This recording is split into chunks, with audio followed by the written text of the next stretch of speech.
The Nigerian government has stated that Nnamdi Kanu, leader of the indigenous people of Biafra, is only discharged but not acquitted.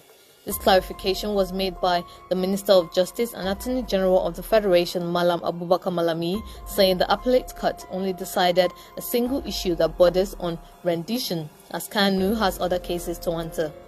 While insisting that the Court of Appeal could only discharge him, he stated that the federal government's decision on the case would be communicated to the general public after a review of available legal options.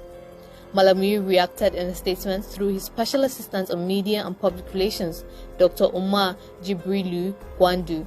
He said, "The Office of the Attorney General of the Federation and Minister of Justice has received the news of the decision of the Court of Appeal concerning the trial of Nnamdi Kanu. For the avoidance of doubt and by the verdict of the court, Kanu was only discharged and not acquitted. Consequently, the appropriate legal options before the authorities will be exploited and communicated accordingly to the public." Recalling, the Court of Appeal had on Thursday evening discharged and acquitted the leader of IPOB.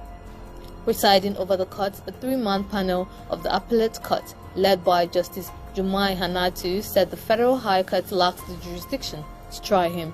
While stating that he was unlawfully extradited to Nigeria, the court also added that international law was violated as the 15-count charge against Kanu did not reveal the date, time and place. Briefing journalists in Abuja after the court session on Thursday, Kanu's lawyer Mike Ezekome said the action of the federal government was condemned by the court.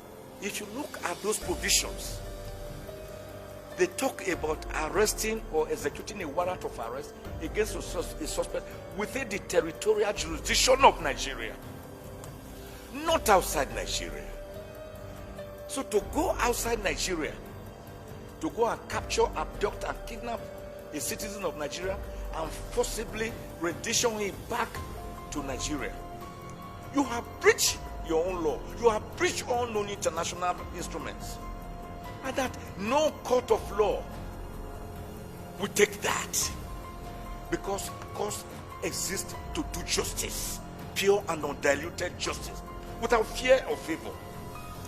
Kanu has been facing 15 counts of charges bordering treasonable felony and terrorism instituted against him by the Federal High Court by the federal government. He was rearrested in 2021 in Kenya for inciting public violence through radio and television broadcasts and defamation of Nigerian authorities through broadcasts. When fielding questions from journalists if compensation would be demanded, Ezekome said, "When I confer with Nnamdi Kanu and he gives the green light, that means when we get to the bridge, when we get there, we will then cross it.